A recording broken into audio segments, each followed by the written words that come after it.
commence.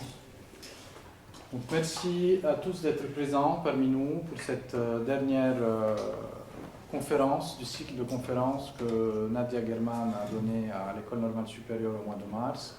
Donc, pour ceux qui ne la connaissent pas, Nadia German est professeure de philosophie à l'Université de Fribourg.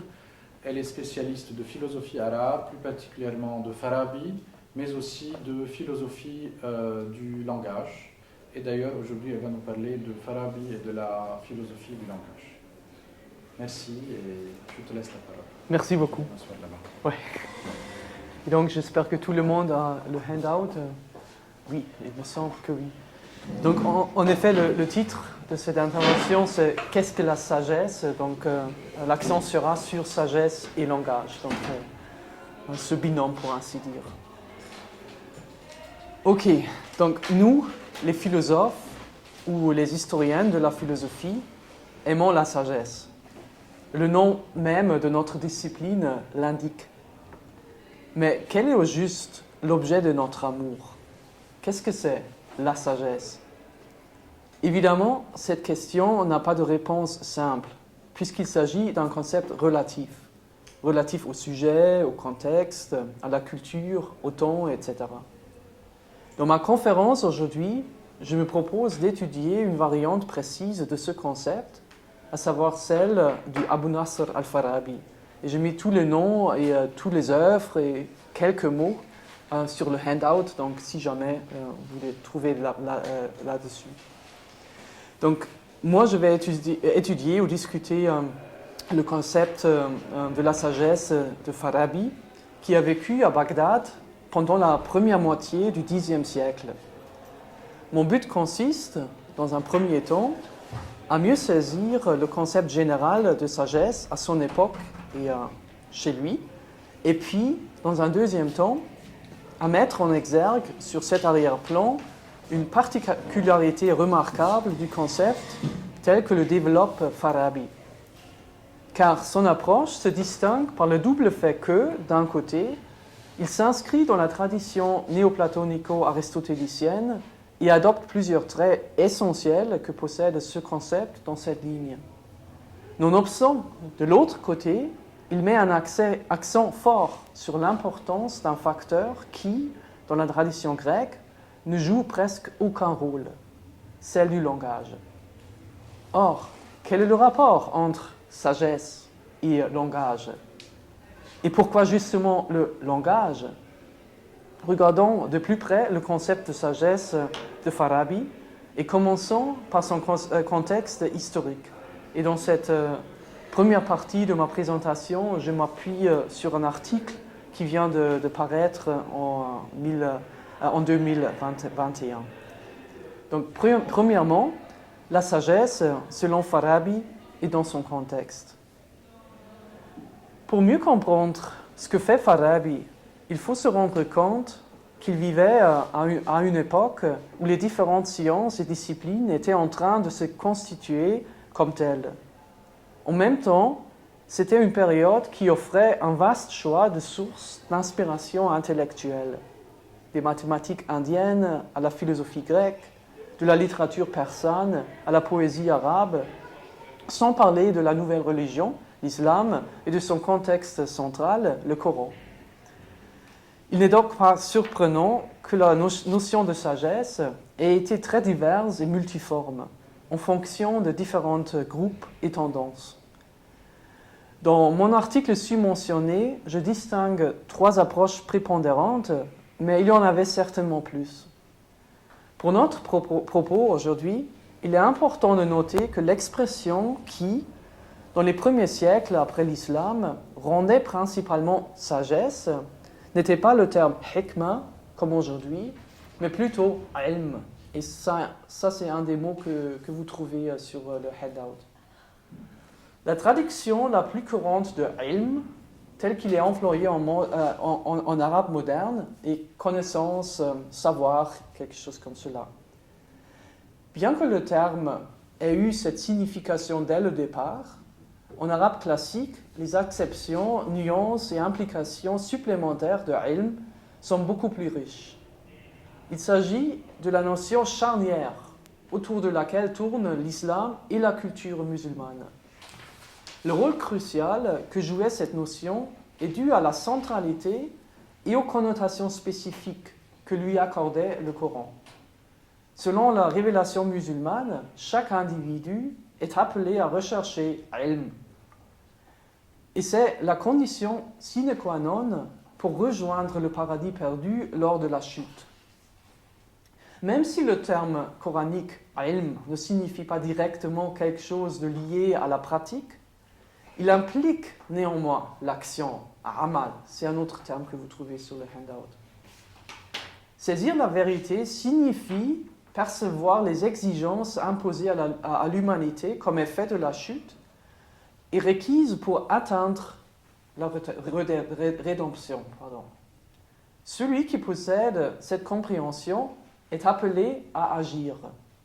Ilm est et doit être recherché non pas pour lui-même, ou pas seulement, mais pour le salut ou pour l'obtention du bonheur. Bien que la connaissance soit généralement considérée comme précédant l'action, même dans les traditions islamiques ultérieures, le principe décisif pour équilibrer ilm et amal est resté le point de vue du prophète Muhammad, selon lequel la connaissance exige de bonnes œuvres et des actions appropriées. La signification exacte des expressions bonne œuvre et action appropriée était cependant un sujet de controverse. Est-ce qu'elle désigne des devoirs rituels prescrits par le Coran, tels que les prières quotidiennes, le pèlerinage à la Mecque, etc., ou plutôt les exigences vis-à-vis de la société, c'est-à-dire un ethos spécifique, ou alors peut-être les pratiques particulières qui préparent le chercheur à la connaissance, comme par exemple la méditation. Chaque groupe apportait ses propres réponses à des questions comme celle-ci. Notons donc pour l'instant qu'en dépit des connotations et implications distinctives relatives à chaque groupe ou approche, la notion de sagesse englobait au moins 3 axes. Premièrement, l'axe épistémique, à savoir la connaissance. Deuxièmement, l'axe téléologique, à savoir l'appel à un certain but. Et troisièmement, et par conséquent, l'axe pratique, à savoir les activités requises pour atteindre ce but. Examinons maintenant les grandes lignes du concept de sagesse de notre personnage principal, Farabi. Farabi était un philosophe, un terme que vous trouvez aussi ici sur le handout. Donc il était un philosophe, c'est-à-dire quelqu'un qui se considérait comme héritier et continuateur de la tradition grecque, et en particulier d'Aristote. Il n'est donc pas surprenant que sa notion de sagesse soit liée à celle des sources grecques à sa disposition.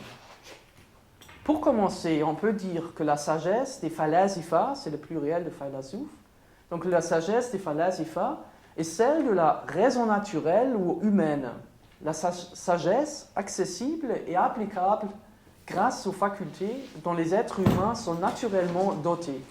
Et ça, c'est un peu contrairement à la religion, selon laquelle, bien sûr, la révélation et l'intervention divine sont essentielles, eux aussi, ou elles aussi. Cependant, même si Farabi peut être décrit comme un aristotélicien, sa préoccupation philosophique s'accorde non seulement avec la tradition grecque, mais aussi avec son contexte culturel et religieux. Elle tourne autour de la question de savoir comment chaque être humain peut atteindre le bonheur éternel, donc le salut, pour ainsi dire. Sa notion de sagesse, comme nous allons le voir, se situe précisément au cœur de cette problématique. En un mot, selon Farabi, il faut de la sagesse, premièrement, pour découvrir le chemin vers la félicité, et deuxièmement, pour déterminer et mettre en œuvre les moyens et les activités nécessaires à son obtention. Si tout le monde, suivant Farabi, peut atteindre le bonheur, la majorité des gens ne sont pas capables d'y parvenir par eux-mêmes. Ils ont besoin d'être guidés. Et c'est le devoir du sage de se proposer comme guide. À ce stade, quelques remarques sur la notion de bonheur, sa'ada, sur le handout, de Farabi s'imposent. Dans un court traité, le Tahsil al-Sa'ada, aussi sur le handout, donc dans ce traité, consacré spécifiquement au sujet du bonheur, Farabi énumère les choses par lesquelles la félicité peut être atteinte, à savoir, et maintenant je cite Farabi, les vertus théoriques, les vertus délibératives, les vertus morales et finalement les arts pratiques. Dans le reste du traité, il explique ce qu'il entend par ces vertus et ces arts. Pour notre propos, trois aspects sont importants. D'abord, ce que Farabi dépeint par le tahsil s'avère être le profil d'un sage, un genre d'être humain très rare qui possède non seulement des dispositions idéales pour développer les 4 vertus et arts susmentionnés, mais aussi les compétences suprêmes nécessaires pour les actualiser, c'est-à-dire pour les amener à la perfection. Néanmoins, même si la majorité des gens n'ont pas des dons aussi exceptionnels, ils doivent tout de même affiner ces vertus et ces arts dans la mesure où cela leur est possible. C'est en raison de leur capacité limitée qu'ils ne peuvent atteindre le bonheur par eux-mêmes, mais ont de ce fait besoin du sage pour remédier à leurs déficiences. En outre, il ressort de divers écrits farabiens que la condition essentielle pour atteindre la félicité est l'acquisition du savoir, de ilm. Comme Farabi l'explique dans sa Madina Fadila, aussi bien sûr sur le handout, donc comme il l'explique là, dans la Madina Fadila, l'une de ces sommes philosophiques, chacun, indépendamment de ses dons naturels, doit connaître un large éventail de choses. Et pour cela, voyez ou regardez la citation 1 sur le handout, que je vais résumer brièvement maintenant. Donc, chacun doit connaître un large éventail de choses, s'étendant de la métaphysique, la cause première et tous ses attributs, à la cosmologie, les choses séparées de la matière et les corps célestes, en passant par la philosophie naturelle, donc les corps naturels et comment ils sont engendrés, comment ils se corrompent, et l'anthropologie, la formation de l'homme, jusqu'à la philosophie pratique, le gouvernant premier, les gouvernants qui doivent lui succéder, et puis la cité vertueuse et ses habitants.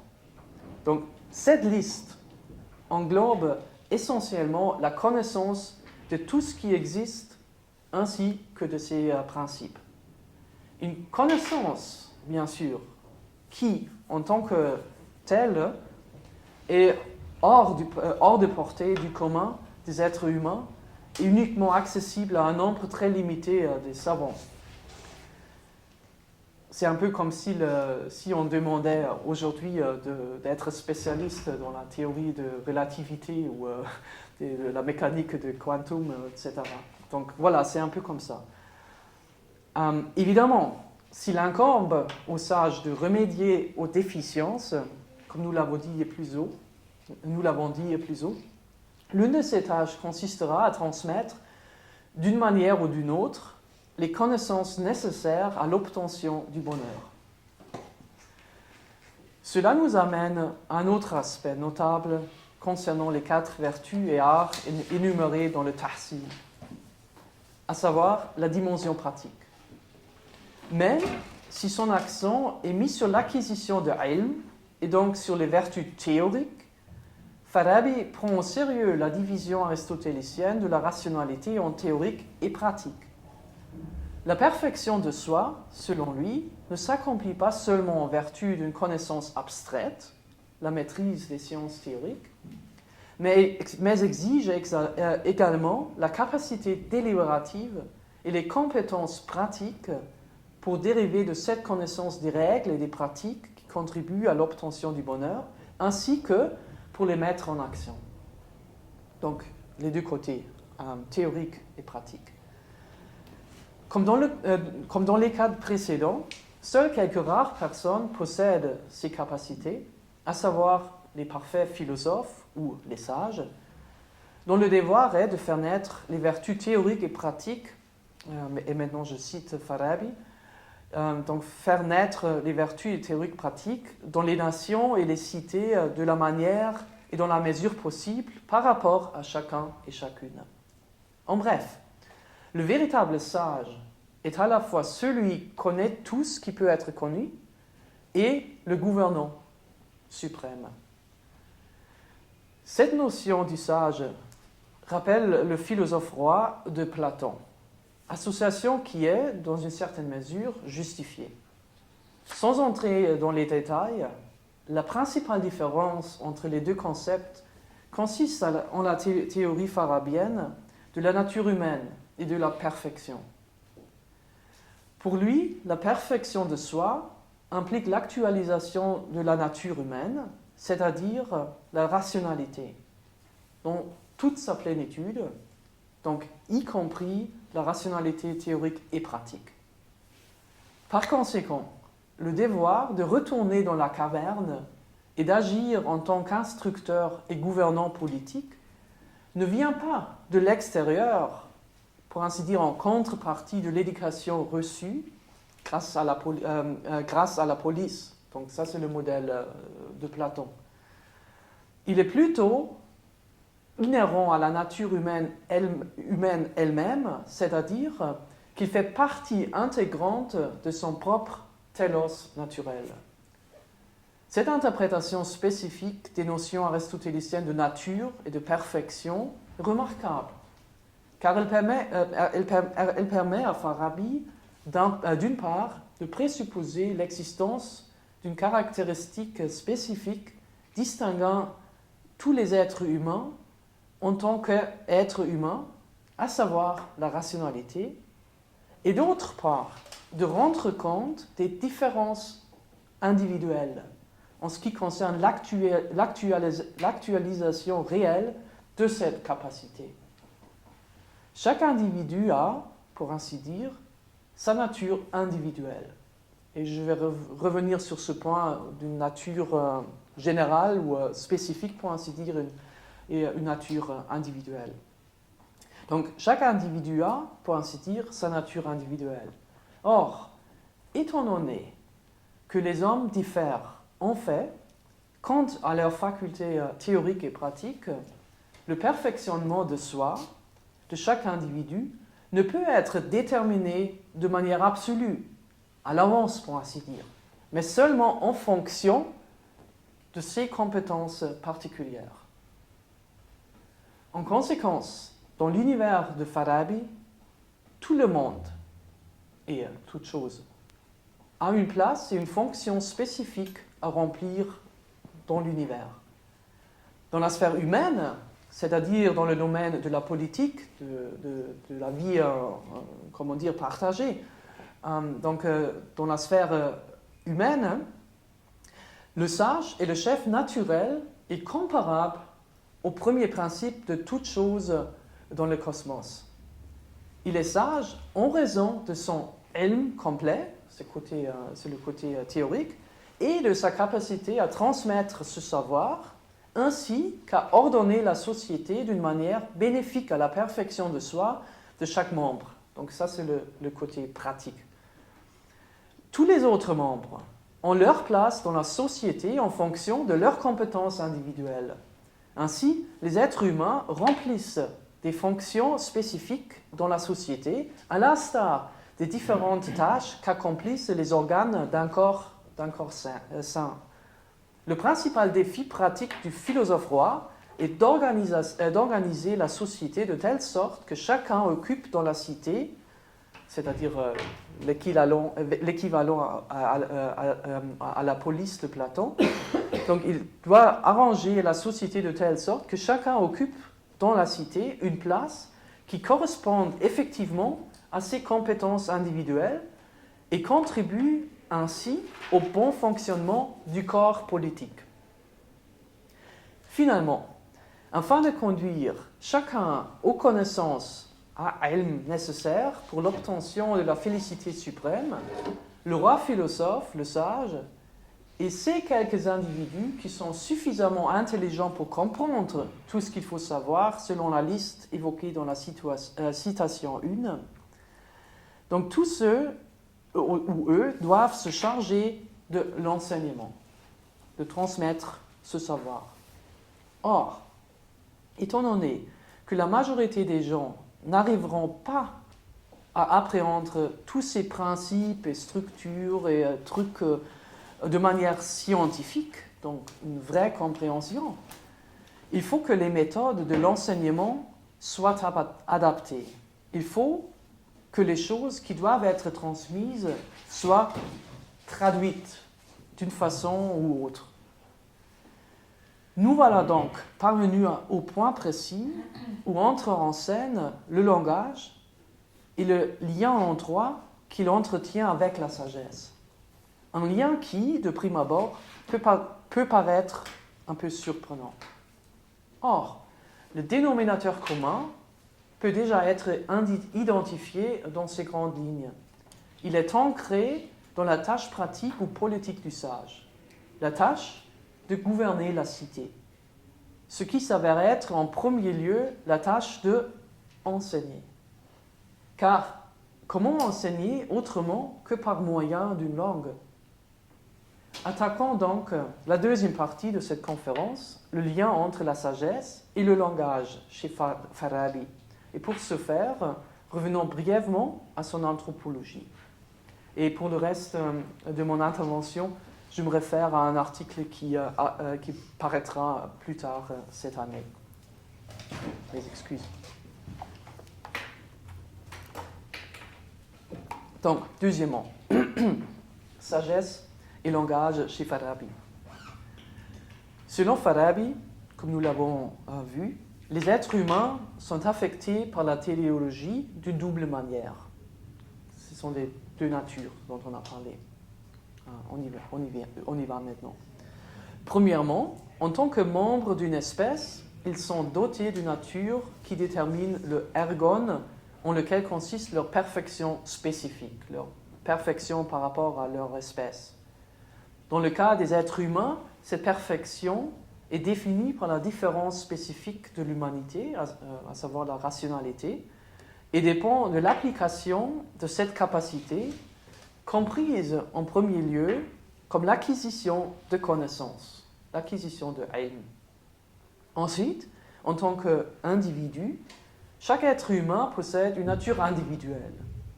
Ainsi, chacun ou chacune se distingue par les compétences et les dons particuliers, les forces et les faiblesses, avec lesquelles il ou elle naît, de sorte que les capacités rationnelles diffèrent aussi considérablement entre les individus.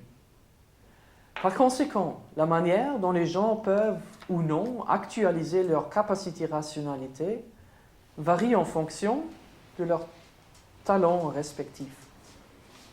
La façon dont un individu peut mettre en œuvre sa part de raison, en devenant par exemple une intellectuelle, un artisan ou une ouvrière, donc cette façon ne dépend donc pas principalement de sa volonté ou de sa préférence, mais de ses dons distinctifs, c'est-à-dire de sa nature individuelle.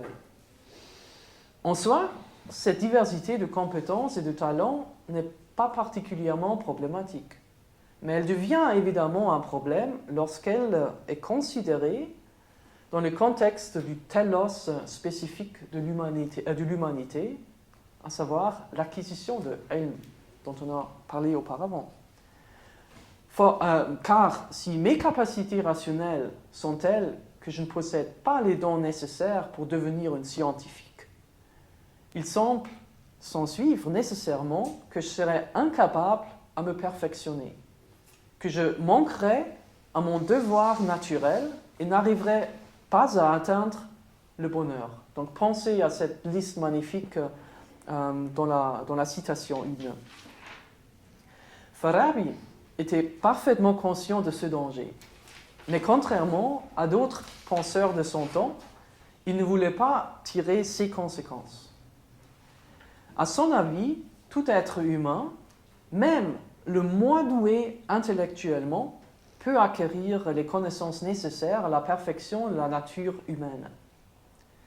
La quadrature du cercle et la résolution de cette apparente contradiction se trouvent dans sa nation de connaissance, de ilm, et dans le rôle joué par le langage dans son acquisition. Selon Farabi, les choses que les humains doivent apprendre afin d'accomplir le telos lié à leur espèce, et c'est la citation 2, donc ces choses sont connaissables de deux manières. Soit elles s'impriment dans leurs âmes telles quelles, soit par analogie et figuration. Sans doute, connaître les choses telles qu'elles sont est préférable à les saisir par analogie et figuration. Mais la seconde méthode est, elle aussi, parfaitement adaptée à l'acquisition de ce que Farabi considère comme connaissance et qui, par conséquent, conduit au telos envisagé, c'est-à-dire au bonheur. C'est précisément à ce point, en relation avec la question de savoir comment les choses s'impriment dans leurs âmes, que nous tombons sur le rôle crucial du langage. Car, comme nous l'avons déjà évoqué plus haut, l'acquisition de ilm, c'est-à-dire l'enseignement, ne se fait que par le biais du langage. Cela ne veut pas dire que Farabi ne reconnaît pas d'autres méthodes d'acquisition de la connaissance, comme l'observation ou l'induction. Or, outre le fait que très peu de personnes, voire aucune, ne sont suffisamment douées pour acquérir le ilm de manière empirique et autonome, le langage s'avère fondamental déjà au niveau d'opérations mentales assez primitives, comme on le verra. Il n'est donc pas surprenant qu'en diverses occasions, Farabi accorde une attention particulière au langage et à sa relation avec la pensée et la connaissance. Puisqu'il aborde l'acquisition du savoir comme un problème d'enseignement plutôt que d'enquête empirique, il est tout naturel que son attention se porte sur le langage en tant que principal, sinon exclusif, moyen d'acquisition du savoir. Néanmoins, il faut bien noter que parmi les phalasifa, donc les philosophes qui se sont insérés dans la tradition grecque antique, donc que parmi eux, Farabi se distingue par son intérêt particulier pour le langage. Aristote, avec Platon, l'une des autorités incontestées parmi les phalasifa de toute colère, donc Aristote avait déjà posé le problème de l'acquisition de connaissances dans le cadre de l'enseignement, comme on peut le voir au début de ses analytiques postérieures. Pourtant, ni lui, ni ses étudiants, à diverses époques et dans diverses régions linguistiques, n'avaient ressenti le besoin d'examiner le langage de plus près. Bien que les remarques éparses d'Aristote dans les catégories de interpretazione et d'autres endroits soient souvent considérées comme sa philosophie du langage, elle ne propose pas une étude du langage en tant que tel. Les éléments linguistiques ne sont pris en compte que dans la mesure où ils sont indispensables à la logique, puisque dans la tradition aristotélicienne, cette dernière s'articule dans une langue naturelle plutôt que formelle. Ni les commentateurs de l'Antiquité tardive, ni les précurseurs et contemporains immédiats de Farabi dans la sphère de falsafa n'ont fondamentalement rompu avec cette pratique. Mais Farabi l'a fait. On peut se demander si son intérêt sans précédent pour le langage, en tant qu'objet d'investigation philosophique, n'a pas été suscité par le débat remarquable entre le grammairien Abu Sa'id al-Sirafi et le logicien Abu Bishr Mata. Tous les noms sont sur le handout. Et donc, entre Sirafi et Mata, le dernier est le chef de l'école aristotélicienne de Bagdad, où Farabi, d'ailleurs, lui-même a œuvré comme professeur pendant une période significative. Donc peut-être c'est inspiré par cet débat. En ce sens, ces réflexions répétées et érudites sur des domaines de la grammaire et de la linguistique, ainsi que sa reconceptualisation nuancée de la logique en tant que discipline, ont souvent été lues comme une réaction à ce débat. Cette évaluation peut être correcte. Néanmoins, elle ne peut expliquer pleinement l'importance de l'intérêt philosophique de Farabi pour le langage, lequel dépasse clairement le cadre de ces discussions-là. Compte tenu de l'évolution que ce domaine a connue depuis le XXe siècle, il est peut-être anachronique de parler de philosophie du langage comme je le fais souvent. Cependant, les réflexions de Farabi sur le langage justifient clairement davantage cette appellation que celle d'Aristote ou de ses commentateurs dans l'Antiquité tardive. Elles vont bien au-delà des analyses linguistiques requises pour l'introduction à une logique formulée dans une langue naturelle. Donc, au lieu de parcourir la tradition aristotélicienne pour trouver les éventuelles sources d'inspiration de Farabi, une approche plus prometteuse pourrait consister à examiner de plus près son environnement culturel immédiat. Car dès le début, le langage a joué un rôle central parmi les divers groupes de savants. Cela n'est guère surprenant au vu de l'importance qui lui est attribuée par le Coran à plusieurs égards. Entre autres choses, le Coran se présente comme une révélation divine transmise par le biais de la langage, en l'occurrence de la langue arabe. Par conséquent, en tant que canal de communication entre Dieu et son peuple, le langage, et en particulier la langue arabe, a attiré une grande attention de la part des savants. Pour s'assurer que le message divin serait toujours compris par les générations futures, il était impératif de développer une compréhension approfondie du phénomène du langage lui-même. Qu'est-ce que le langage exactement ? Quels sont ses éléments constitutifs et comment sont-ils composés ? Comment le langage transmet-il du sens ? Comment expliquer et analyser les différents phénomènes sémantiques que sont, par exemple, l'ambiguïté ou la métaphore ? Ce sont des questions comme celle-ci qui ont été, dès le début, passionnément discutées par les savants. Et ce sont ces questions que l'on retrouve tout au long de l'œuvre de Farabi. Assez souvent, on retrouve des échos des débats en cours dans les domaines, par exemple, de la linguistique, du droit ou même de la théologie. Nous sommes donc fondés à supposer qu'il connaissait assez bien la culture intellectuelle de son époque. Farabi cherchait à promouvoir la philosophie aristotélicienne, sans doute, et ses interlocuteurs et disciples n'étaient autres que ses contemporains, qui, d'une manière ou d'une autre, avaient accès aux livres et à l'éducation. Des gens qui, comme lui-même probablement, avaient très probablement fréquenté les écoles de grammaire et de Coran, puis, pour une raison ou autre, étaient tombés sur la falsafa. S'il a eu, à savoir si Farabi a eu du succès en tant qu'enseignant, et son surnom de deuxième enseignant suggère qu'il en a eu.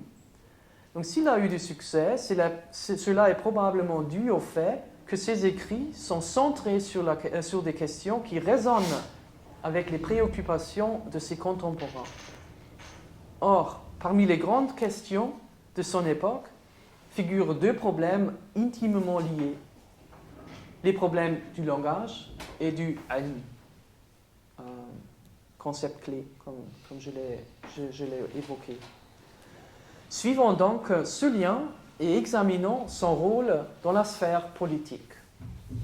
Donc, troisièmement, langage et société. Ces dernières années, le récit de Farabi sur l'origine du langage a acquis une certaine célébrité, du moins parmi les chercheurs de falsafa. Dans la deuxième partie du Kitab al-Huruf, sur le handout, donc dans le livre des lettres, où il envisage un mythe non seulement de l'origine du langage, mais de toutes les facettes de la culture humaine, il adopte la position des conventionnalistes par rapport à l'origine du langage. Selon leur point de vue, les êtres humains qui étaient réunis dans une sorte de communauté primitive ont progressivement et par accord mutuel institué le langage. Et maintenant, je cite le passage numéro 3 sur le handout. Si l'un des membres de cette communauté a besoin de faire connaître aux autres qu'il a dans l'esprit ou les intentions qu'il a en tête, il utilisera d'abord un geste. Ensuite, il articulera un son. Puis après cela, il utilise différents sons par chacun desquels il signifie l'une des choses qu'il a signifiées par le geste, de sorte qu'il établit pour chaque chose ostensible définie quelques sons définis. Et puis il discute ça un peu, et après quelques paragraphes, il continue. C'est ainsi que naissent d'abord les lettres, huruf, de cette communauté, et les expressions, les alphaz, composées de ces lettres. Cela se fait d'abord par une personne quelconque parmi eux. Ainsi, il arrive que l'un d'eux articule un son ou une expression pour signifier quelque chose à quelqu'un d'autre, et que l'auditeur le mémorise. L'auditeur utilisera dorénavant précisément cette expression, et ainsi, tous deux auront accepté cette expression et se seront mis en accord sur elle. Et ils s'adresseront aux autres avec elle jusqu'à ce qu'elle se propage dans un groupe ou dans ce groupe. Ce n'est qu'un stade ultérieur de cette période initiale de l'histoire spéculative de l'humanité, lorsque les hiérarchies sociales seront établies et qu'une différenciation se produira entre les gens communs et une élite. Donc ce sera à ce stade-là que la langue sera davantage développée par quelqu'un ou quelqu'un en pluriel qui fonctionne à la fois comme gouvernant politique et comme instituteur de la langue. Et c'est la citation 4 sur le handout. Un son après l'autre sera introduit par n'importe quel habitant de cette région jusqu'à ce qu'émergent ceux qui gouvernent ou gouverneront leurs affaires et imposeront les sons dont ils ont besoin pour les autres objets. Ainsi, ils seront ceux qui instituent la langue de cette communauté. Les détails du récit de Farabi ont déjà été étudiés et n'ont pas besoin d'être réitérés ici. Mais pour notre propos, il est important de prendre note du rôle attribué au langage à cet égard. Certes, comme souligné ailleurs, au niveau ontologique, et je souligne ontologique et non pas social. Donc au niveau ontologique, Farabi ne laisse aucun doute sur le fait que la pensée, même la pensée complexe, doit être distinguée du langage et le précède essentiellement. Ces inventeurs fictifs du langage avaient déjà des choses dans leur esprit et formaient des intentions, regardez la citation 3, lorsque, poussés par le désir de partager leurs pensées avec d'autres, ils ont conçu un dispositif adapté à cette fin, à savoir le langage. Néanmoins, et ceci est crucial pour notre propos, c'est seulement sur la base de cette innovation que l'évolution culturelle de l'humanité a pu commencer. Selon le Kitab al-Huruf, ce n'est qu'une fois le langage apparu que les arts et les sciences ont commencé à se développer. Le langage, selon le récit de Farabi, est la condition sine qua non de tout progrès artistique, scientifique ou plus généralement culturel. De plus, le langage, comme le révèle la 4e citation, le langage est la couche la plus fondamentale de tout type d'organisation politique, de tout vivre ensemble, pour ainsi dire. c'est la toute première chose dont doivent s'occuper ceux qui gouverneront leurs affaires. Dans la citation, c'est-à-dire les futurs gouvernants politiques. En conséquence, ce n'est qu'après la création du langage, comme l'indique l'allégorie de Farabi, que les lois sont établies. Considérée dans une perspective moderne, cette position est remarquable. Farabi postule rien de moins que, d'une part, les gouvernants sont avant tout des instituteurs de langage, et seulement secondairement des autorités juridiques et puis exécutives, mais aussi que, d'autre part, l'institution de la langue, ainsi que son développement et son affinement, constituent les vertus politiques les plus essentielles, sur la base desquelles, et seulement sur la base desquelles, se fondent toutes les autres pratiques et institutions politiques, à savoir toute culture. L'importance et la fonction que le langage acquiert dans ce modèle ne peuvent être sous-estimées. Si le langage est le niveau le plus élémentaire de la pratique politique et en même temps la condition sine qua non de tout développement culturel, quel qu'il soit, il est littéralement constitutif de la société. Il est ce qui transforme une simple collection de personnes, un troupeau pour ainsi dire, en une véritable unité, c'est-à-dire une espèce sui generis, l'être social ou politique. Vu sous cet angle, de même que la rationalité, la differentia specifica de l'être humain, une unité numériquement une, le langage est la differentia specifica de l'être social, une entité numériquement plurielle. Le langage, tel que nous pouvons résumer la position de Farabi jusqu'à présent, constitue le fondement sur lequel sont construits toutes sortes d'accomplissements culturels, toutes sortes d'interactions humaines et toute forme de société digne de ce nom. Il s'agit, en quelque sorte, de l'ADN d'une société. Cependant, en raison de la fonction cruciale en raison de la fonction cruciale qu'exerce la langue au sein de la société, elle détermine, et ça c'est important, elle détermine les propriétés essentielles de cette communauté, de la communauté qui la parle, parmi lesquelles, ces propriétés essentielles, comme nous le verrons, le cadre conceptuel et la vision du monde partagée. Et donc par ce biais, par ces propriétés, elle a un impact significatif sur le bien-être des membres individuels de la communauté. Pour Farabi, la société, comme toutes sortes d'étangs, a un télos naturel. Ce télos, selon lui, consiste à devenir vertueux ou excellent.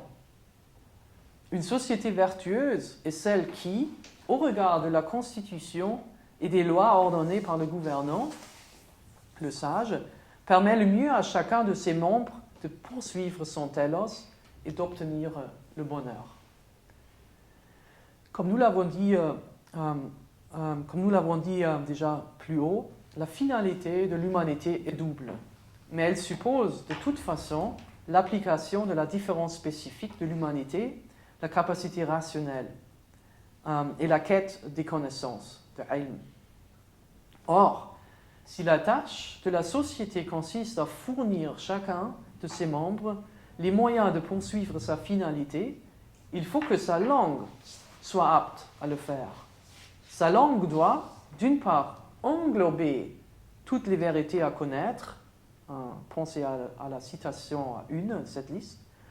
Donc, la langue doit englober toutes les vérités à connaître, et d'autre part, elle doit être apte à les exprimer de manière compréhensible par tous, quelle que soit leur capacité intellectuelle. En d'autres termes, la langue doit posséder un lexique et tout ce qui est nécessaire en plus du seul lexique qui rendent fidèlement compte des vérités que l'être humain doit apprendre afin d'amener sa nature à la perfection. Et en outre, elle doit offrir des moyens linguistiques capables de transmettre les choses non seulement telles quelles, mais aussi par analogie et figuration. C'est la citation Dieu. Cela nous amène à la dernière question de cette conférence, à savoir, à quoi doit ressembler le langage pour répondre à ces exigences? Quelles sont sa nature et ses propriétés selon Farabi? Et quelle est la relation entre la langue d'une société et les intentions, les pensées et la vie intérieure de ses membres individuels qui, selon la citation 3, déclenchent le développement de la langue, l'origine de la langue. Donc, quatrièmement, de l'autre côté du miroir. Les réflexions de Farabi prennent souvent la forme des récits quasi-historiques, tout comme son mythe sur l'origine du langage et de la société dans la deuxième partie du Kitab al-Huruf.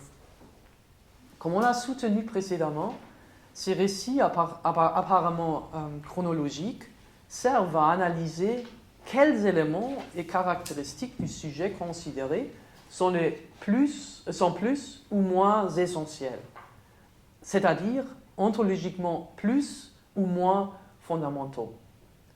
En ce qui concerne la relation prévalente entre l'homme et la société, entre rationalité et langage, l'application de cette procédure implique que, pour Farabi, l'individu humain précède la société. Après tout, il est l'élément constitutif de la société.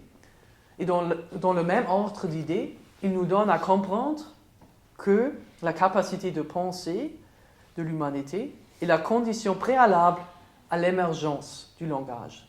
Regardez à nouveau la citation 3.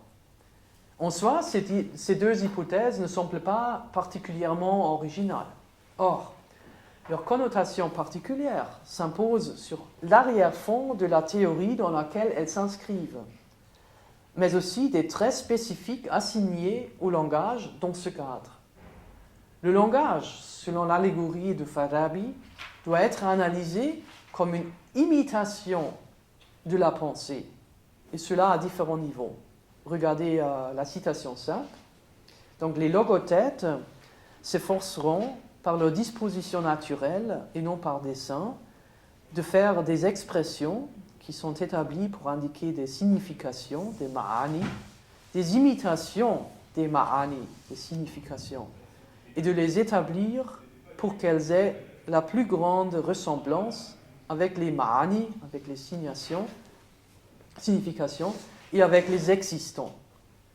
Et par leur disposition naturelle, leurs âmes seront poussées à essayer d'arranger ces expressions, ces alphades, conformément à l'arrangement des ma'ani, des significations, dans la mesure où les expressions, les alphades, le permettent. Et j'ai mis mana et dans le pluriel ma'ani, ainsi que laf et dans le pluriel alphad sur le handout, parce que ce sont des expressions que j'utiliserai aussi en arabe. Et surtout ma'ana, c'est pluriel ma'ani, c'est très important. Tant les individus fortuits présents au début que les logothètes à un stade ultérieur, donc les gouvernants premiers, les deux choisissent les lettres, les huruf, un autre terme que vous trouvez sur le handout. Donc, eux tous choisissent les lettres et les expressions, les alphades, avec soin. Alors que les inventeurs de langage aléatoires, au début, le font instinctivement, les premiers gouvernants procèdent délibérément.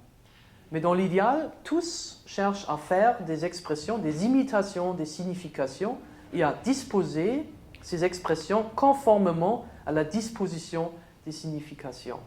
Dans la citation 5. Qu'ils soient mus par l'intuition innée ou par le dessein, les logothètes de Farabi tentent de faire en sorte que le langage imite les ma'ani, tant sur le plan sémantique que morphosyntaxique. Donc c'est l'arrangement dont il parle. Ce faisant, le langage imite plus ou moins parfaitement, ou peut-être plus précisément, il incarne même la pensée comme un pantomime. Mon passage ici des ma'ani à la pensée abstraite, dans cette reconstruction, pourrait être critiquée. Elle est cependant justifiée si l'on prend en compte l'ontologie de ma'ana, le singulier de ma'ani. Selon Farabi, les ma'ani se produisent dans 3 domaines, où ils existent dans 3 domaines, dans la réalité, dans la pensée et dans le langage. Dans la citation 5, il n'est pas immédiatement évident de savoir si Farabi pense à des ma'ani réels ou mentaux. Il ne fait certainement pas référence aux ma'ani linguistiques, puisque celle-ci présuppose l'existence du langage, qui est précisément ce qui est en train d'être créé. Plus probablement, il prend comme point de référence les significations mentales, les ma'ani mentaux, comme l'indique le parallèle avec la situation 3, les intentions qu'un logothète a en esprit.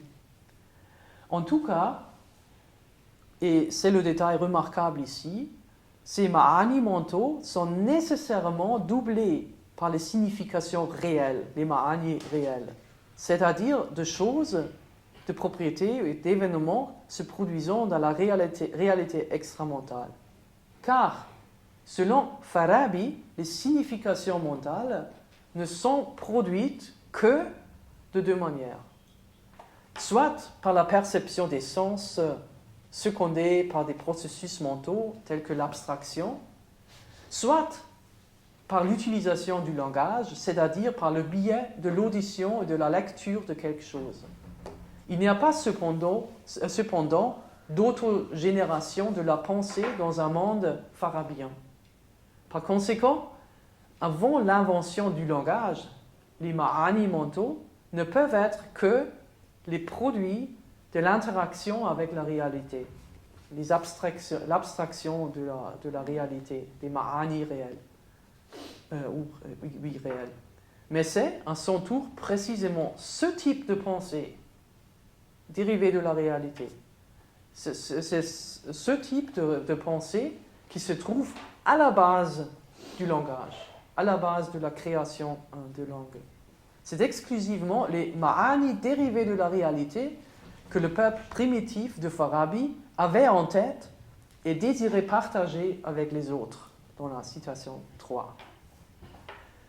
Comme l'indiquent donc les spéculations de Farabi sur l'origine du langage, celui-ci est, au moins dans sa couche la plus fondamentale, une imitation de second ordre de la réalité. C'est une image d'une image, une imitation de ma'ani mentaux qui, en fait, sont des représentations de choses, de propriétés et d'événements, c'est-à-dire de ma'ani réels.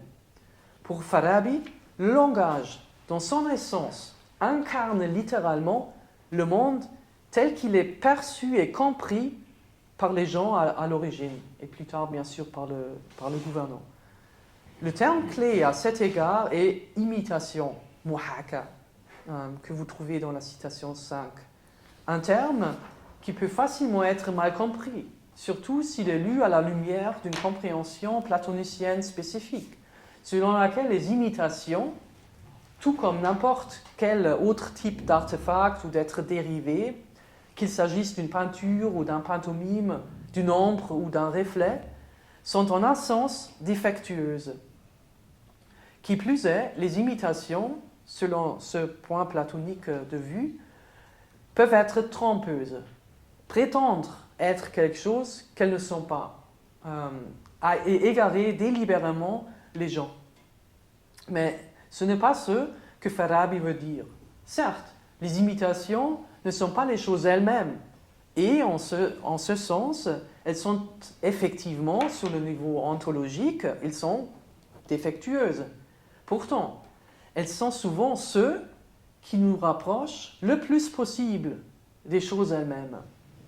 Comme le dit déjà Aristote, ce ne sont pas les choses elles-mêmes qui peuplent nos organes de sens ou nos esprits lorsque nous percevons et pensons, mais plutôt les impressions, les images ou les concepts des choses. En d'autres termes, pour percevoir et comprendre quelque chose, il faut le traduire dans le langage d'abord de l'âme, de la perception, et puis de l'esprit, de la pensée. C'est précisément ce que font la perception et la pensée, et c'est ce type de transformation en un médium différent que Farabi cherche à saisir au moyen du concept d'imitation et d'expression voisine. Ainsi, pour lui, imiter quelque chose signifie le représenter aussi fidèlement que possible dans un milieu différent. Ces observations nous ramènent à la caractérisation des expressions, des alphaz, par Farabi comme des imitations de signification, de ma'ani, et indirectement d'existants. La citation 5. Alors que la perception et la pensée, c'est-à-dire les ma'ani mentaux, selon la tradition aristotélicienne, représentent les choses réelles de manière naturelle. Elles peuvent donc mieux être comparées aux ombres et reflets déjà mentionnés. Les expressions, eux, ou elles plutôt, sont le résultat d'un effort, d'une activité volontaire, comme la peinture d'un objet ou le rôle d'un personnage dans une pièce de théâtre. Elles sont des artefacts. Pourtant, comment les ma'ani peuvent-ils prendre la forme des sons? Les significations ont-elles des caractéristiques acoustiques? Du point de vue d'Aristote, ces questions sont futiles, car pour lui, la relation entre les sons et les significations est arbitraire. En conséquence, les sons véhiculent des ma'ani, non pas en raison d'un pouvoir représentatif énigmatique qu'ils possèdent, mais seulement comme le résultat d'une convention arbitraire. Cependant, dans la tradition linguistique arabe, la conviction qu'il y a un lien intrinsèque entre le son et la signification, ainsi que l'idée que les lettres racines, les huruf, sur votre handout, et les schémas grammaticaux supervenants sont motivés, c'est-à-dire que les signes linguistiques sont établis pour certaines raisons ontologiques et non de manière absolument arbitraire, ces idées étaient largement acceptées.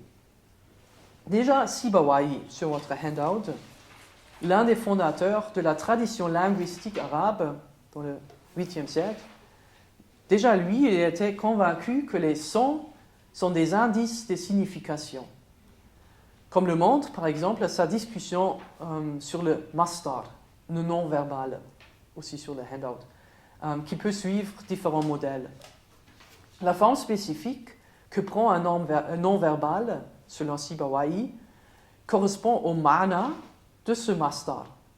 Donc ça correspond au mana du mastar correspondant. Ainsi, et c'est la citation 6, donc ainsi, parmi les non-verbaux, les masadir, qui suivent un même modèle, lorsque leurs significations, leurs ma'ani, sont proches les unes des autres, on trouve nazawan, et j'ai donné toujours les traductions approximatives en parenthèse. Donc on trouve nazawan et nakazan. En effet, ces choses sont en mouvement corporel véhément et frémissent en s'élevant. Conformément au modèle fu'al, par contre, sont formés nuza' et kumas, car le son s'efforce, en fait, d'émettre ce qui est émis dans le so, le nazawan, et les choses semblables. C'est comme les non-verbaux ralayan, parce qu'il s'agit d'un mouvement et d'une agitation véhément. Rafayan, parce qu'il s'agit d'une excitation de l'âme et d'un bouleversement. et khataran et lama'an, excusez-moi, parce que cela est dans un état de convulsion et de mouvement. Les ressemblances que Sibawayh suppose ici sont, premièrement, entre les schémas grammaticaux et leur signification, leur ma'ani, et deuxièmement, entre les sons constituant ces schémas et les choses dans la réalité extramentale, c'est-à-dire les événements ou activités dans la réalité. Cependant, non seulement les schémas, mais même les lettres racines, les huruf elles-mêmes, font écho à des choses dans la réalité, à des choses, des propriétés ou des événements. Comme l'affirme Ibn Jinni sur le handout, actif seulement quelques décennies après Farabi. Dans son livre Khasa'is, les subtilités de la grammaire, sur le handout, un ouvrage de grammaire spéculative, élargissant l'héritage linguistique en une philosophie du langage à part entier. Donc, dans ce livre, Ibn Jinni élabore, à partir des lettres racines bahatha, ce qui signifie rechercher ou chercher, aussi sur le handout. Et donc, je cite citation 7. En raison de sa rugosité, le ba, la première lettre racine, en vertu de son son, ressemble au bruit d'une griffe frappant le sol. Le ha, en raison de sa roussité, ressemble aux griffes d'un lion ou d'un loup, ou de leurs semblables, lorsqu'elle pénètre profondément dans la terre. Et le tha, en raison de l'expectoration, représente l'étalement du sol. Comme le pense Ibn Jinni, chaque harf, donc chaque lettre racine individuelle, en vertu de son son spécifique, fait écho à quelque chose dans la réalité. Et c'est pour cette raison, c'est-à-dire en raison du pouvoir des sons vocaux d'évoquer, c'est en raison du pouvoir des sons vocaux d'évoquer des images correspondant à des actes ou des événements dans la réalité, que les anciens Arabes ont soigneusement sélectionné ces sons et aucun autre pour former les racines et les schémas linguistiques. De cette manière, et Ibn Jinni en est convaincu, ils ont créé une effigie acoustique parfaite de la réalité. Ceci nous reconduit à la théorie de l'imitation linguistique de Farabi et à la sagesse, et nous amène à nos remarques finales. Le langage, dans son ensemble, comme veut le montrer le récit mythologique de Farabi sur l'origine du langage, donc le langage dans son ensemble représente la réalité, c'est-à-dire les ma'ani réels sous-jacents à la pensée. Pour lui, le langage est, avant tout, un moyen de transmettre de connaissances, ilm, sur le monde, sur sa structure et la finalité de l'humanité. Au fur et à mesure que la langue évolue, le cadre conceptuel et la vision du monde partagée de ses locuteurs évoluent en se cristallisant à la fois dans le lexique et dans la grammaire, les schémas, etc. Ainsi, c'est en grandissant au sein d'une société spécifique que les êtres humains en viennent à adopter l'univers tant conceptuel que métaphorique tel que l'incarne leur langue. Comme le dit Farabi dans le Kitab al-Huruf, citation 8, les jeunes gens s'habituent à articuler les lettres, les huruf de leur communauté, les expressions, les alphaz qui en découlent, et les phrases composées de ces expressions de telle sorte qu'ils ne violent pas leur habitude et ne se détournent pas de ce qu'ils ont pris l'habitude d'utiliser. Leur habitude, en cela, s'installe si fermement dans leur âme et sur leur langue qu'ils ne connaissent rien d'autre. Farabi met ici l'accent sur les aspects formels du langage. Cependant, avec les formes, les huruf, les schémas linguistiques, les structures de phrases. Avec ces formes viennent les ma'ani, matérialisés tant dans le lexique simple, que dans les récits complexes. La langue se révèle être la mémoire culturelle d'une société construite au fil du temps. Farabi décrit ce processus comme l'émergence d'abord de la rhétorique et ensuite de la poésie. C'est le trésor commun. En cours de route, des discours et des poèmes sont produits pour raconter des rapports historiques sur les affaires passées et actuelles, il dit. C'est en vertu de ces récits, ainsi que de la communication ordinaire et quotidienne, que la progéniture d'une société est instruite foncièrement, comme le note Farabi. C'est la dernière citation sur le handout. Les générations suivantes mémorisent les discours et les poèmes, ainsi que les rapports historiques et l'étiquette qu'ils contiennent et qui étaient courants chez leurs prédécesseurs. Si les êtres humains ne peuvent exister que dans des sociétés, et si les sociétés dépendent pour leur existence du langage en tant que caractéristique distinctive, alors la qualité d'une société, c'est-à-dire son orientation ou non vers le but ultime, la félicité, dépend de la qualité de leur langue.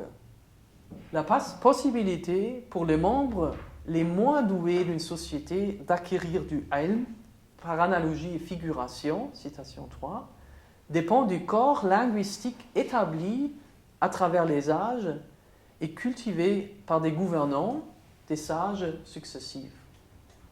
Dans la pensée de Farabi, contrairement à celle de tous les autres falasifa, la langue est pleinement reconnue comme le prisme qui façonne la vision du monde des êtres humains, dans la mesure où ils naissent et grandissent dans des sociétés.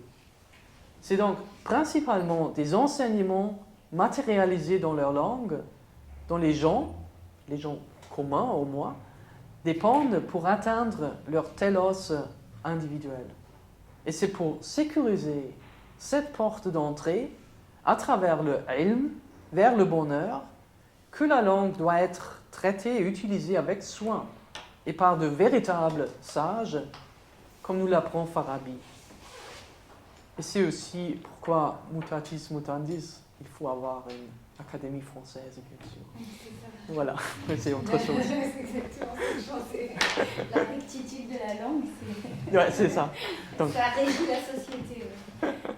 donc voilà, merci. C'est pour ça qu'on devient fou quand on fait des anglicismes et tout ça. Ah oui, je comprends complètement, ouais, parce que ça change vraiment tout. Donc merci beaucoup pour votre attention.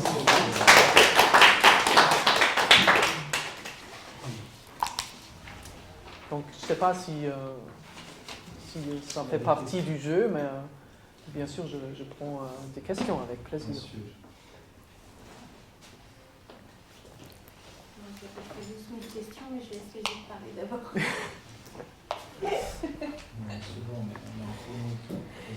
Alors, déjà, juste une petite clarification que je n'ai pas bien compris à la fin de ton exposé. Tu dis que Farabi adopte une position conventionnaliste, et donc il n'y a pas de motivation des sons. Si.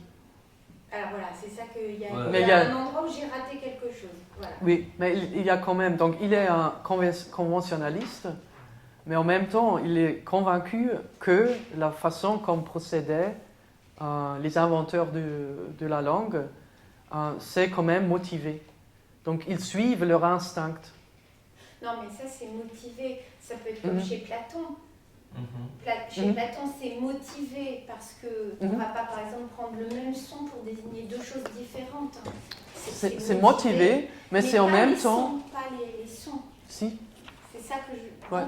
Donc lui, quand même, il prend de la tradition, de ce que tu as dit, la tradition grammaticale, traditionnelle, islamique, etc. Il prend ça en plus, et il corrige un peu la tradition, disons, philosophique aristotélienne sur ce point-là. Oui, c'est ça. D'accord. Ouais. Ça, je n'avais pas bien compris. Ouais. Alors maintenant, j'ai une petite question générale sur donc, le rôle de la langue.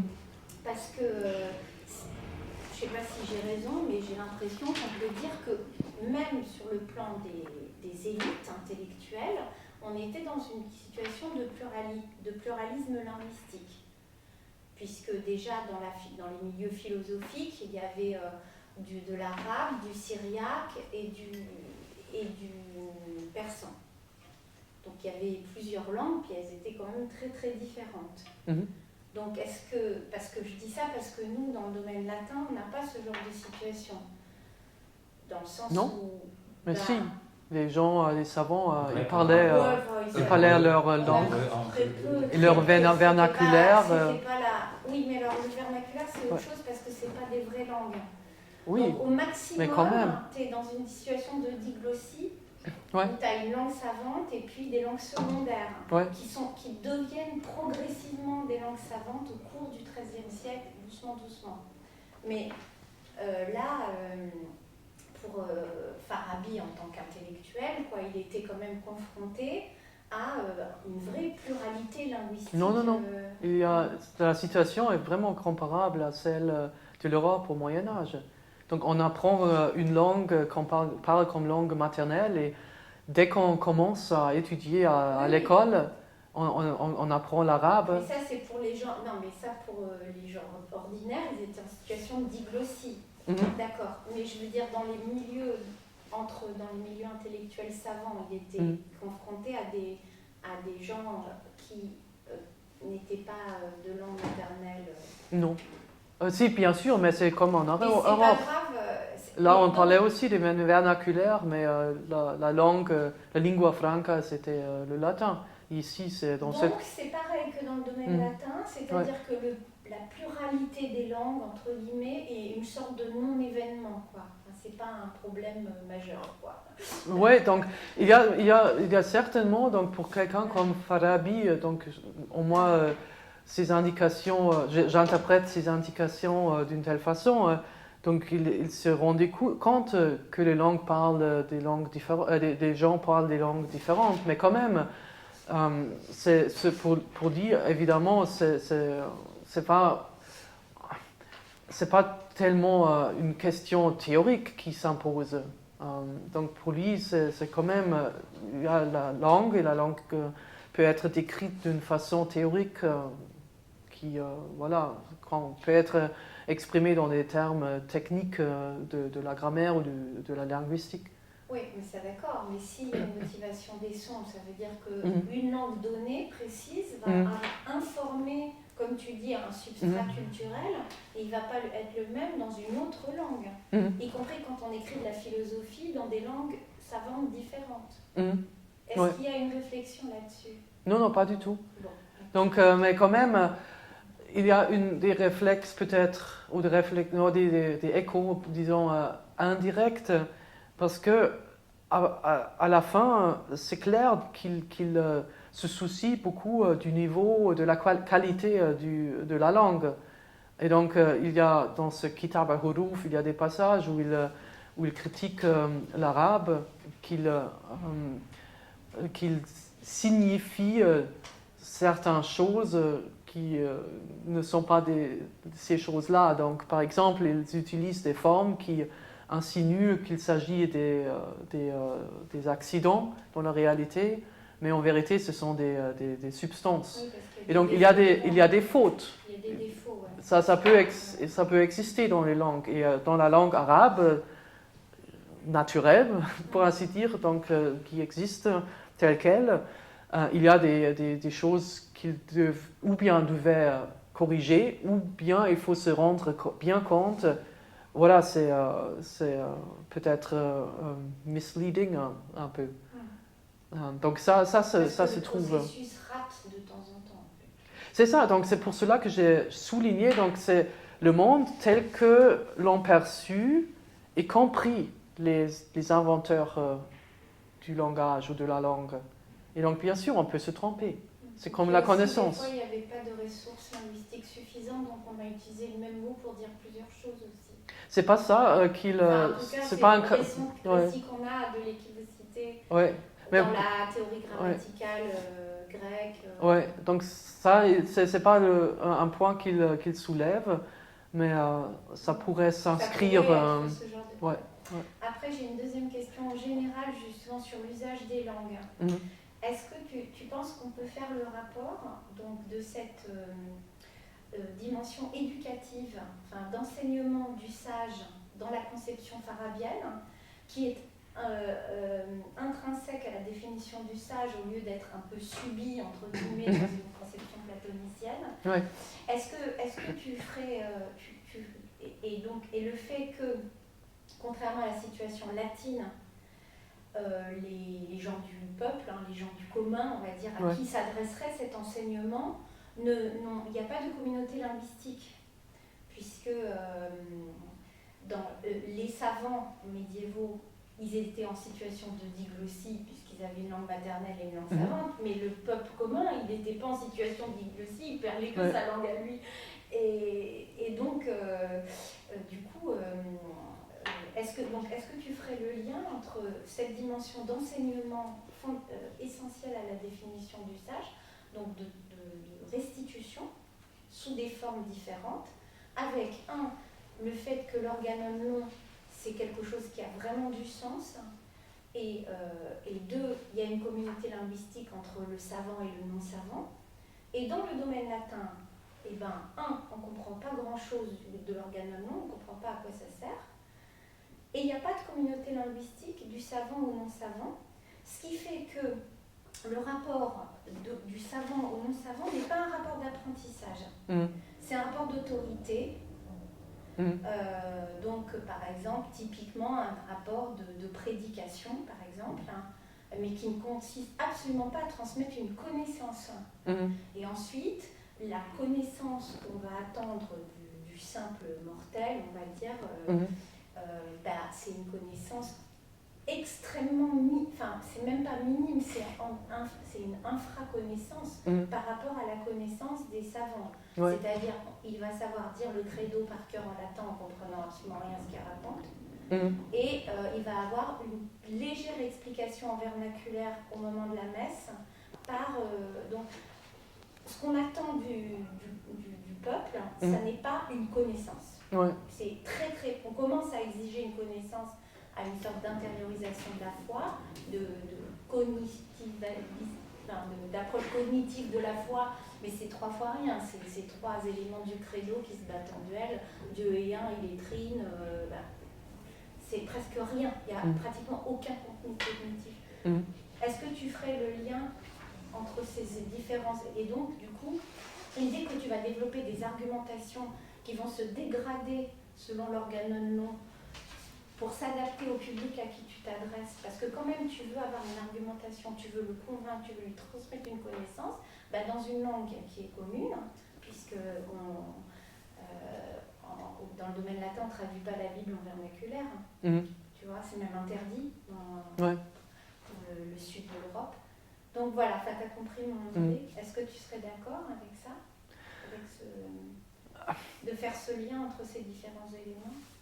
Un tout petit peu, parce je crois peut-être il faut juste souligner le fait que pour Farabi, donc l'idée c'est évidemment que plus ou moins chacun ou chacune a accès à une sorte d'enseignement.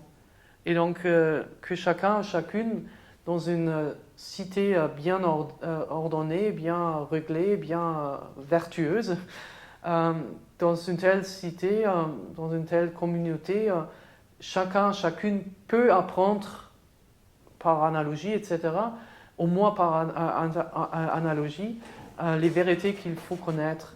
Mais en même temps, c'est clair que selon lui, ça ne dépend pas exclusivement d'une seule ou d'une langue particulière. Donc on peut apprendre n'importe quoi dans n'importe quelle langue. Quand même parler la même langue.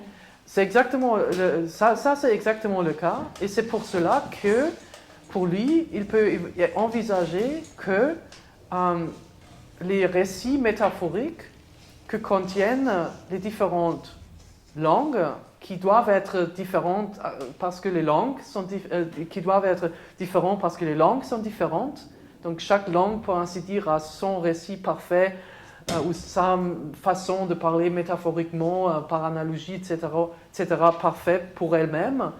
Et donc les récits se distinguent relatifs à la langue.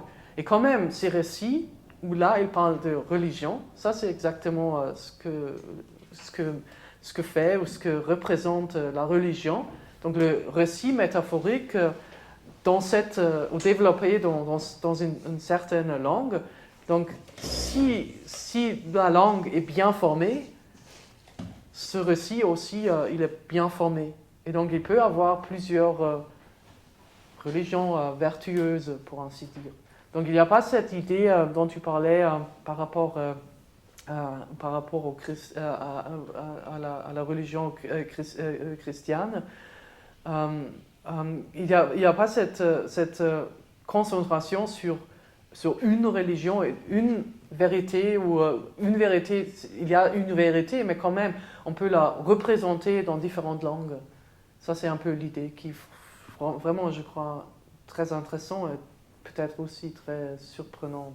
Je ne sais pas si c'est pas exactement à ta question. Mais, ouais. Moi, j'ai une question.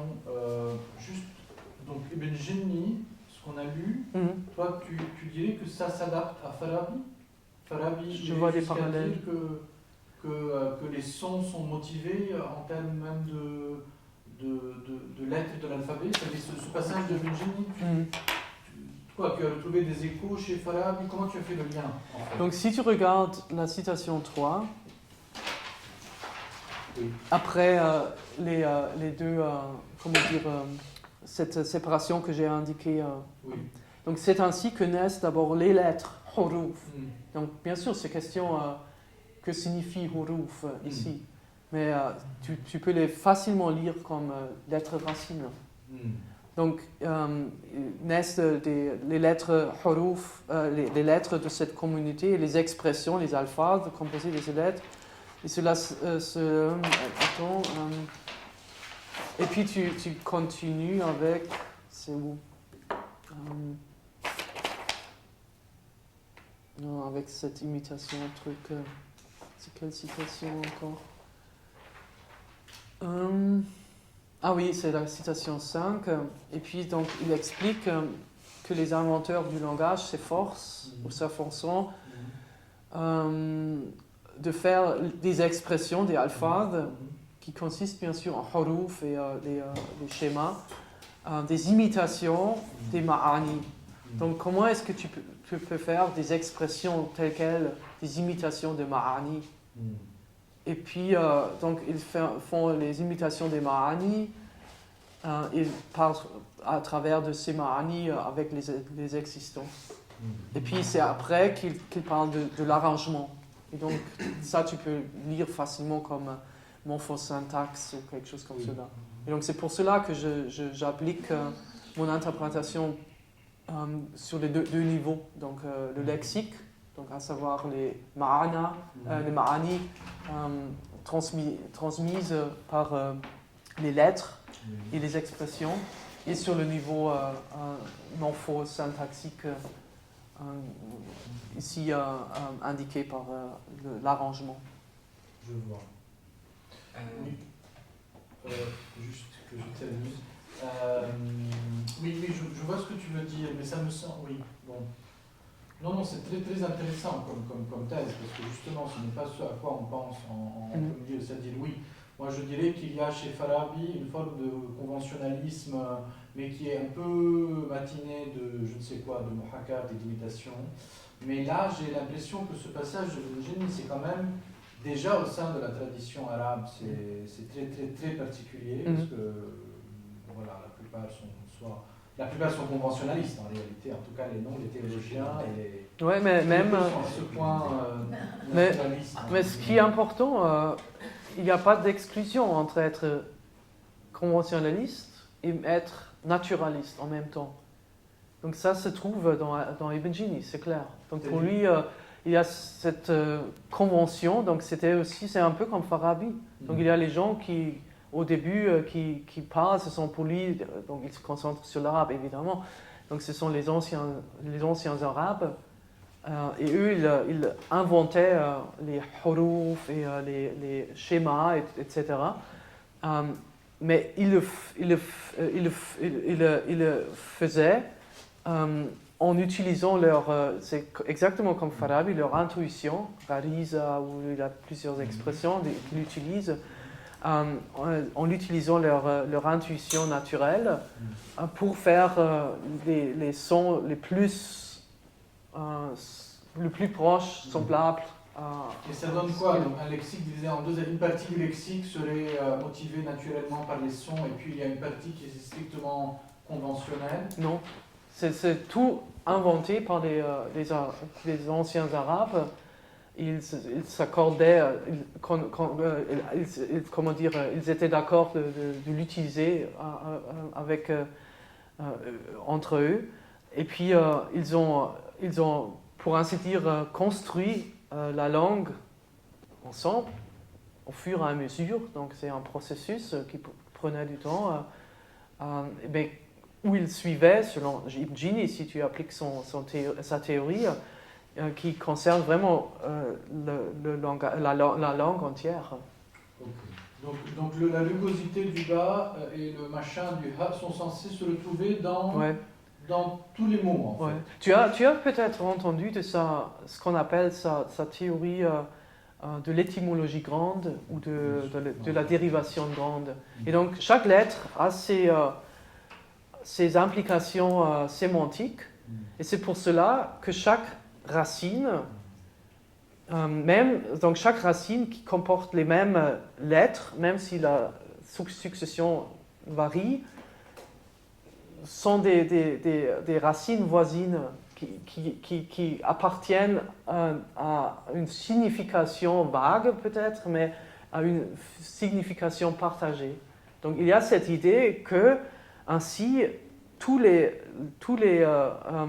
lettres racines constituent une certaine, presque une famille, une famille sémantique, pour ainsi dire. Et donc, c'est super bizarre ça, mais c'est l'idée qu'il développe. Et de même pour les schémas, donc, qui superviennent aux racines et leur donnent leur forme précise. Eux aussi, ils ont ils évoquent des connotations spécifiques. Et donc, en termes de filiation, tu dirais que c'est quoi? C'est Ibn Jini qui développe les idées de Farabi? Il y a un lien entre les deux? Ou c'est juste... Je crois qu'il y a le contexte partagé. Mais un lien, je n'ose pas l'établir. Ouais. Oui, vous avez une question? Si vous me permettez de parler en anglais, je voudrais bien, parce qu'il y a quelque chose que je ne peux pas exprimer en français pour le moment, malheureusement. Mais quand même, ce que j'ai vu, et c'est ce qui m'a frappé comme le linguiste, c'est que it seems that Al-Farabi and maybe his contemporaries, they really succeeded in combining Aristotelian and Platonic attitudes toward the language, but in a very idiosyncratic way, because we see some discussions about motivations on the phonetic level in Krakilos, but we don't see anything about motivation and imitation on the level of morphosyntactic, the level of language.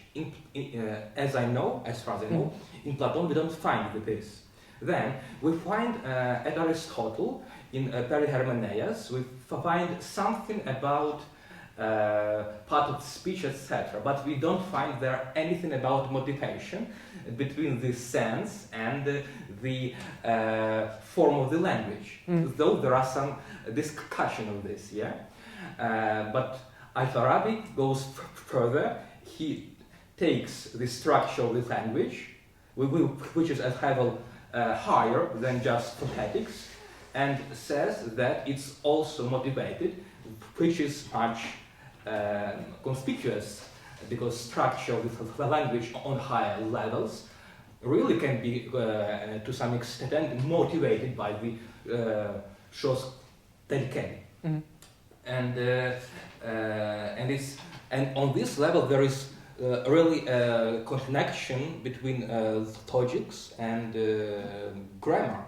So it's I think that if we consider this like this, there is nothing incompatible between being conventionalist and creativist like this.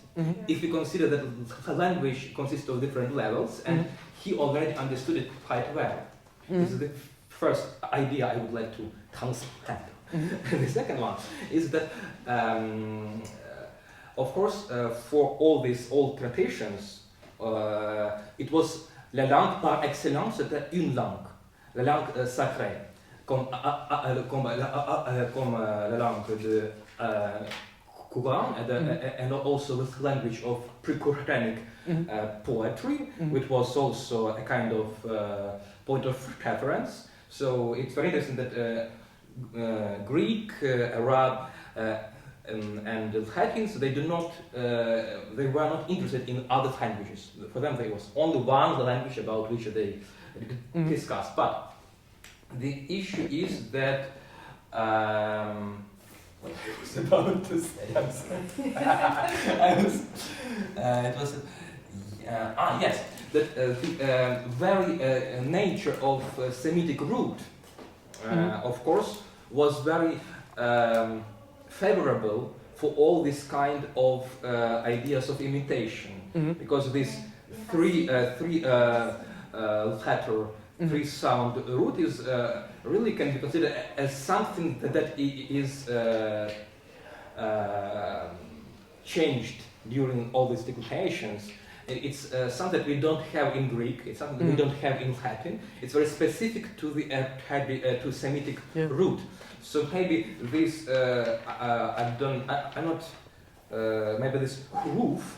It not only one letter, but more like ensemble de lettres, comme trois lettres de la racine peut-être.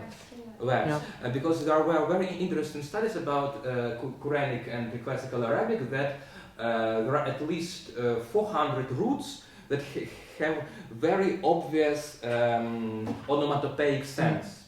And of course, it was very conspicuous for someone who studied this stuff. It was like obvious in a way, culturally obvious. That there was motivation. Yeah, that's why I said in reply to Ziad that it's I don't want to establish really an explicit an explicit link between between Farabi and Ibn Jinni.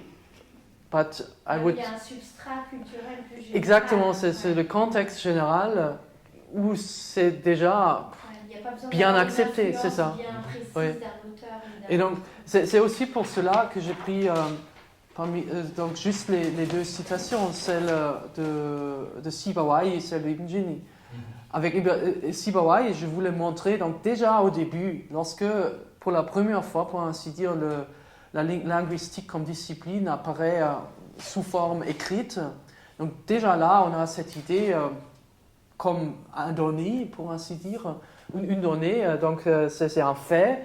Voilà, il y a cette relation entre qu'est-ce qu'on exprime et comment on l'exprime. Donc là, c'est le rythme et les longues voyelles et les courtes voyelles, donc c'est un peu cela. Et probablement aussi les sons eux-mêmes, le caractère des sons eux-mêmes. Donc, qui ressemble à ce qu'elle représente ou ce qu'il représente dans la réalité, dans les choses, comme il dit. Et donc, ça, c'était déjà, apparemment, à cette époque-là, c'était bien établi. Donc, il y avait pourquoi le mettre en question, hein. Non, c'est clair. Et puis, je voulais ajouter juste une première remarque avec laquelle je suis complètement d'accord. Il y a dans les commentateurs de l'Antiquité tardive, il y a certaines positions, par exemple Ammonius, qui eux aussi lisent Aristote, mais à travers d'une position platonique, d'une façon, mais ils transcendent même cette position qu'on peut trouver dans le Cratyle. Ils la transcendent dans le sens qu'il indique que les sons ou les expressions, donc aussi, je crois, il pense à ce qu'on entend, donc l'apparence acoustique, que les expressions peuvent être il ne parle pas des imitations, mais c'est plutôt des reflets, comme on les trouve dans un miroir, par exemple, des reflets des choses qu'elles représentent. Il n'explique pas exactement. Donc là, il parle des modèles, je crois que c'est l'expression qu'il utilise. Il n'explique pas comment ça se passe. Et donc voilà, on a un peu l'impression que voilà, il faut regarder Ibn Jini, il explique tout. Donc de la base ou des bases. Donc, et là, je suis tout à fait d'accord, c'est pour cela que j'ai mis Huruf en parenthèse dans la citation 3, parce que je crois aussi, lui, il pense aux racines. C'est vraiment les racines qui évoquent. Je crois que, bon, nous, dans la tradition latine, on a l'étymologie, bien sûr. Ouais. Mais je crois que c'est vraiment très différent. Ouais. Et surtout si on regarde. Ça n'aborde pas du tout les Ouais. mêmes Parce que problèmes. les langues sont très Ouais. différentes. Et ça se voit tellement clairement si on regarde le système verbal en arabe. Tu as toujours les 3 lettres racines et tu joues avec ça. tu jongles avec eux. Tu mets un peu comment dire, quelques infixes, préfixes, quelques voyelles que tu changes, mais c'est toujours autour de ces 3. Après, oui, juste pour nuancer un peu, il ne faut pas oublier que c'est une invention de Gramélien aussi. Cette idée de fonctionnement par racine, c'est peut-être naturellement inscrit dans certaines langues, mais en tout cas, ce qui est certain, c'est que pour une grande partie, c'est une invention de Gramélien. Les Syriaques, avant l'influence des Graméliens arabes, qui ont inventé cette façon de combiner les lettres, suivant aussi des règles un peu d'algorithmes mathématiques, etc., faisaient comme les autres langues, c'est-à-dire il est classé par ordre alphabétique, c'est-à-dire c'est juste pour nuancer, c'est-à-dire je ne sais pas dans Oui, quelle mesure... mais ça c'est juste c'est de nous qui l'arrangement. voyons ça. Oui, Il y a des 3. ouais, c'est ça. Donc c'est ouais. Radicales.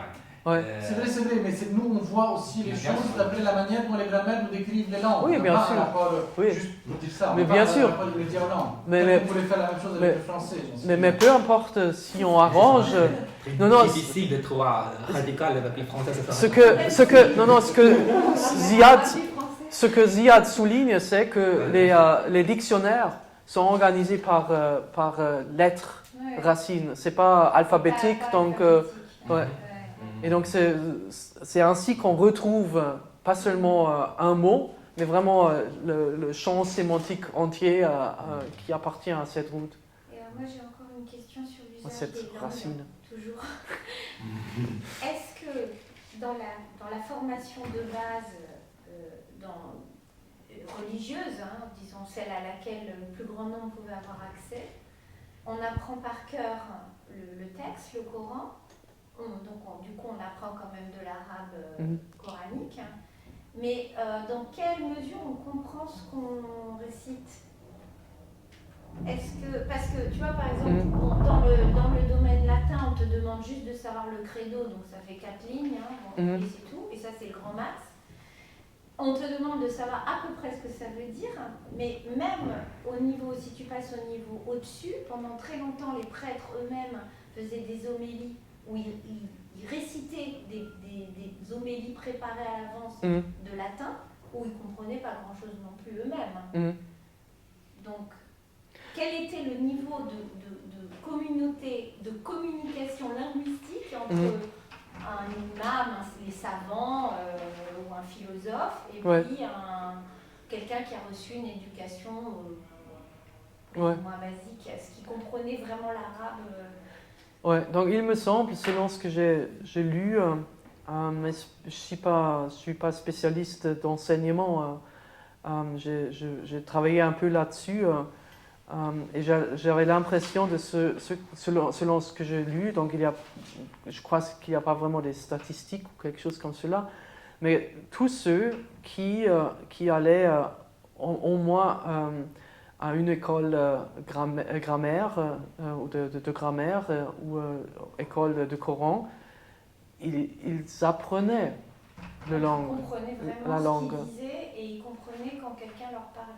Je Ils crois faisaient que un oui. commentaire sur le Coran. Il pouvait écrire, il pouvait lire, Oui, donc et c'était donc une vraie connaissance. il me semble oui. Même si elle n'était pas parfaite. Ouais. Mais, Ouais. Et donc quand il y avait des sermons, il y avait des Ouais. sermons, et donc dans cette langue, et les gens comprenaient quand même, pas forcément à 100%, mais ils comprenaient ce qu'on leur disait. Quoi. Ouais, c'est ce que je suppose, ouais.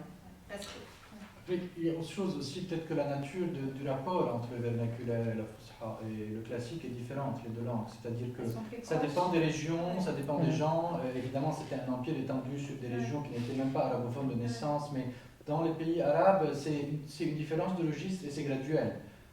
Donc et je on pense que peut c'est quelque chose qui est comprendre très important. Non seulement on comprend, mais on s'adapte à notre manière très naturelle au public auquel on s'adresse.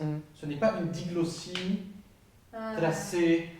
Donc ça peut être un arabe classique un petit peu arrangé, c'est un petit toujours, peu c'est toujours- adapté. Voilà, c'est une régulation en fonction du registre. Ouais. Voilà. Après, Parce je que- ne suis pas parce que historien des dans- langues non d'accord. plus. Donc, Parce mais- que dans le domaine latin, quand on s'adressait aux gens du peuple, on faisait de la prédication en vulgaire.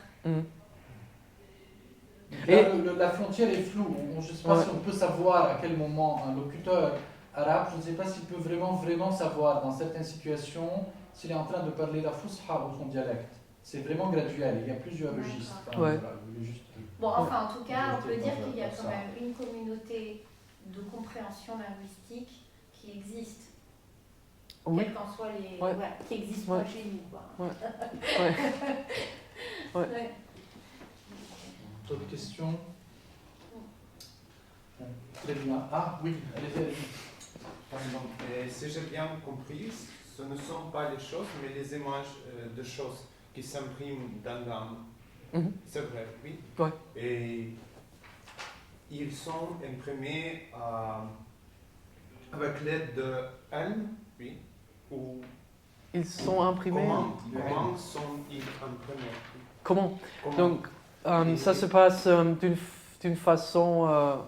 Au début, c'est plus ou moins physiologique. Donc, on commence par regarder, écouter, etc., les choses. Et donc, il s'imprime dans l'âme. C'est un peu comme se reproduit dans notre œil ce qu'on voit. Et donc, on peut garder ces images qui se produisent dans notre œil. On peut les garder dans la mémoire. Donc, on a les images mentales, pour ainsi dire, qu'on peut révoquer. Ouais. Et donc, ça, c'est un peu ce qui se passe pour les deux premières étapes. Et puis, pour continuer, continuer à partir de ce qu'on a stocké dans la mémoire, à gagner des concepts abstraits, à savoir vraiment les ma'ani mentaux dans le sens étroit, donc ceux qu'on utilise lorsqu'on fait de la science. Donc on n'a plus des images, on parle des arbres si on fait de la botanique. Et, donc on ne montre plus des images, mais voilà. Donc on a des concepts abstraits. Et pour y arriver, là il faut avoir un processus qui s'appelle abstraction, qui est un peu difficile, parce que comment est-ce qu'on fait pour vraiment comprendre quelle est l'essence de la chose dont on s'occupe. Et là, on peut produire des erreurs, on peut faire des fautes, etc. Donc on a parlé auparavant. Donc on peut mal comprendre les choses qu'on a vues et stockées et analysées. Et voilà, donc, mais là, il y a plusieurs théories dans le monde arabe et aussi dans le Moyen-Âge latin. Donc il y a souvent basé sur Aristote, donc des théories d'abstraction. C'est le même. C'est similaire, donc c'est le même genre, disons. Et aussi, quelle est la différence entre esprit et âme? Mhm. Parce Donc- que j'ai lu qu'ils sont Ouais. imprimés l'âme et après dans l'esprit. Ouais.